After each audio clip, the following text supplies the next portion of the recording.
নমস্কার বন্ধুরা। আজকে যে বিষয়টা সেটা হচ্ছে আমাদের ওবিসি সংরক্ষণ সম্পর্কিত যে সকল রিক্রুটমেন্টগুলো এখন পর্যন্ত থমকে আছে সেই সকল বিষয়। তো আজকে আমাদের পশ্চিমবঙ্গ সরকার পরিচালিত বিভিন্ন নিয়োগ প্রক্রিয়ায় যে ওবিসি সংরক্ষণ নীতি নিয়ে গত কয়েক মাস ধরে যে ধোঁয়াশা তৈরি হয়েছিল সেই বিষয় backward classes welfare department 7 August 2026 তারিখে একটি অত্যন্ত গুরুত্বপূর্ণ বিজ্ঞপ্তি জারি করেছে। তো এই বিজ্ঞপ্তিতে কী কী বলা আছে সেটা সম্পূর্ণ বিষয়ে জানব। তো প্রথম বই রাখি যে কলকাতা হাইকোর্টের রায় এবং সুপ্রিম কোর্টের নির্দেশের পর বর্তমান এবং চলমান নিয়োগ প্রক্রিয়াগুলোতে যেমন হচ্ছে WBPSC, WBCSC, WBP primary board OBC সংরক্ষণ কীভাবে কার্যকর হবে তা এই বিজ্ঞপ্তিতে স্পষ্ট করা হয়েছে। তো আজকের ভিডিওটিতে আমরা এই সম্পূর্ণ নোটিফিকেশনের সহজ বাংলায় বিষয়তে কিন্তু একটা বিশ্লেষণ করছি। তো সকলকে বলবো ভিডিওটা শেষ পর্যন্ত অবশ্যই দেখুন।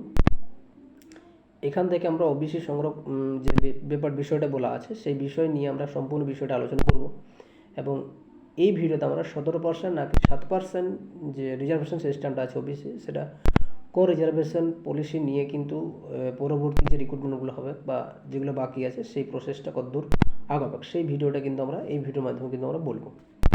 প্রথমে বলি যে বিষয়টি যদি সহজভাবে বুঝতে গেলে আমাদের পিছনের আইন যে ঘটনাগুলি আছে সেগুলো সংক্ষেপে কিন্তু জেনে নেওয়া খুবই প্রয়োজন। প্রথমে বলে রাখি 22 মে যে 2024 কলকাতা হাইকোর্টের রায় প্রদান করা হয়েছিল সেখানে বলা হয়েছিল কি যে হাইকোর্টের ডিভিশন বেঞ্চ 2010 সালের পর যুক্ত হওয়া 113টি ওবিসি শ্রেণীকে বাতিল করে এবং শুধু 2010 সালের আগের 66টি শ্রেণীকে কিন্তু 77% সংরক্ষণে কিন্তু বহাল করা হয়। তাহলে হাইকোর্টের যে ডিভিশন বেঞ্চ ছিল সেখানে 2010 সালের পরে যুক্ত হওয়া যে সকল 113টি ওবিসি শ্রেণীকে বাতিল করা হয়েছিল এবং শুধুমাত্র 2010 সালের আগের যে 66টি ওবিসি ছিল বা শ্রেণী ছিল সেটা কিন্তু 7% কিন্তু বহাল রাখা হয়েছিল। দ্বিতীয় নম্বর কী হয়েছে 2025 সালের নতুন নোটিফিকেশন সুপ্রিম কোর্টে রাজ্য সরকার হাইকোর্টের রায়ের বিরুদ্ধে গিয়েছিল, সুপ্রিম কোর্টে যায় এবং মাঝপথে 2025 সালে নতুন সাব ক্যাটাগরি বা তালিকা প্রকাশ করে, সেটা আমরা সকলে জানি। তবে পরে হাইকোর্ট সে বিজ্ঞপ্তিতে স্টে দিলেও সুপ্রিম কোর্টে সাময়িক স্থগিতাদেশ দেয়। আমরা লক্ষ্য করেছিলাম পিছনের যে সরকার ছিলেন তারা কিন্তু এই বিষয়টা নিয়ে কিন্তু তারা সুপ্রিম কোর্টে যায়, সুপ্রিম কোর্টে কিন্তু যে অর্ডারটা ছিল ওবিসি সেটা কিন্তু স্টে হয়ে যায়। ঠিক আছে, পরবর্তীতে সরকার আসে সেই সরকার গিয়ে কিন্তু সম্পূর্ণ স্টেটা বা সম্পূর্ণ যে সকল কেসগুলো ছিল সেগুলো কিন্তু উইথড্র করে নেয়। ঠিক আছে, তারপরে কিন্তু আমাদের যে হাইকোর্ট সেখানে বিষয়টি তুলে ধরেছিল এই বর্তমান সরকার। 18 মে 2026 সালে রাজ্য সরকারের চূড়ান্ত সিদ্ধান্ত হয়। রাজ্য সরকার 2025 সালের সমস্ত নোটিফিকেশন প্রত্যাহার করে নেয় এবং সিদ্ধান্ত নেয় যে হাইকোর্টের নির্দেশ মেনে 66টি ওবিসি শ্রেণীকে 7% সংরক্ষণ দেওয়া হবে। 18 মে 2026 সালে যখন নতুন সরকার গঠন হয় 2025 সালের সমস্ত যে সকল নোটিফিকেশান বা কেস ছিল সেগুলো কিন্তু উইথড্র করে এবং সিদ্ধান্ত নেওয়া হয় কি যে হাইকোর্ট যে রায়টা দিয়েছিল অর্থাৎ 2011 পরে যে 113টি ওবিসিকে শ্রেণী ছিল সেগুলোকে বাতিল করা হয় এবং 2010 সালে যে 66টি শ্রেণী ছিল সেই 7% সংরক্ষণ কিন্তু দেওয়া হবে। ঠিক আছে, এখন বড় প্রশ্ন হচ্ছে কি, প্রশ্ন হলো যারা আগে ফর্ম ফিল আপ করেছিলেন বা যাদের নিয়োগ প্রক্রিয়া মাঝপথে আটকে আছে তাদের ক্ষেত্রে কি হবে। এই নোটিশে কিন্তু সম্পূর্ণ বিষয়টা বলা আছে, তো সেই বিষয়টা নিয়ে কিন্তু আমরা আলোচনা করছি।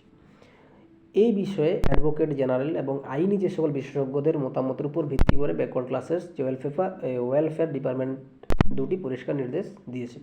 কী নির্দেশ দিয়েছে, যারা ইতিমধ্যে অ্যাপয়েন্টমেন্ট লেটার পেয়ে গেছেন, দুটি প্রসেস দিয়েছে।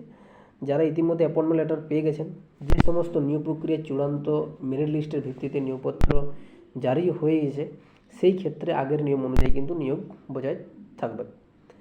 ঠিক আছে, তাহলে চলমান ও বাকি সমস্ত নিয়োগ প্রক্রিয়ার ক্ষেত্রে তাহলে যেগুলো চলমান আছে যেমন ডাব্লিউবিএসএসসি, ডাব্লিউবিপিএসসি, ডাব্লিউবিপি এইগুলোর ক্ষেত্রে কী হতে পারে। তো 18 মে 2026 প্রকাশিত নোটিফিকেশন অনুযায়ী 66টি ওবিসি শ্রেণীর জন্য 7% সংরক্ষণের নিয়ম মেনে কিন্তু নিয়োগ প্রক্রিয়াটা সম্পন্ন করতে সমস্ত রিক্রুটমেন্টের সংস্থাকে নির্দেশ দেওয়া হয়েছে।